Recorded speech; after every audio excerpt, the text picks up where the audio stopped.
America or South Africa. See, I'm this can live in Brazil.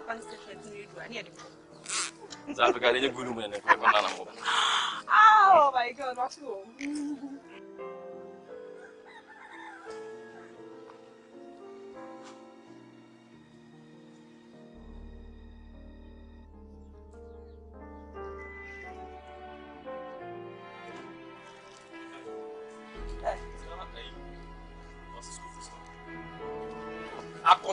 One and only. Oh, you don't touch me. 42 woman in Germany. German Foba.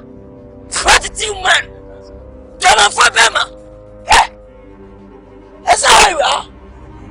Sana would say. Me know where you're saying. Sa grandma fan would say. Send me piano. You hear them at the mouth. Sika, and Jabel from home. And put you, mammy. I do with you. Which I'm saying, catch you, Yabema.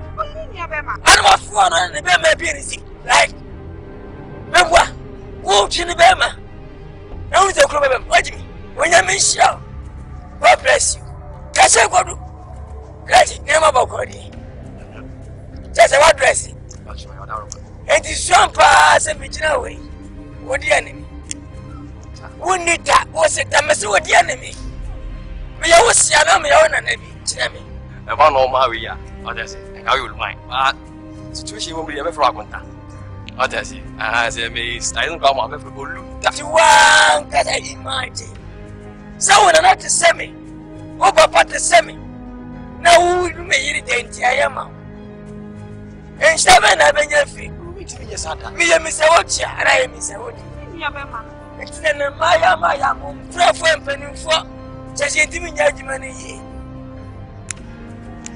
As in Intimacota day, I'm in the piano, some Yagima. It was a cascal and I'm thousand sway. Do you know Piajano? You open the fire. Medimedin man in them. I can't have a baby here. What I open here. Got something itself. Such a woman. Stop that guy. What are you? I'm got some show. You're so sorry. Yami Guardian, or want to say, or want to say, and Palanin Pala, and not one in Mabawa, Mammy Forney, Papa Four, never come up with Lumat so you can never road on for Dungu. And you are not so okay. What's a friend you water? What's up? When you are the ground for my son, I said,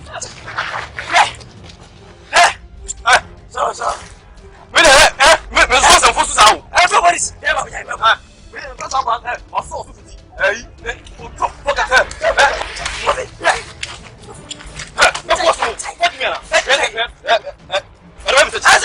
What do you mean? What do you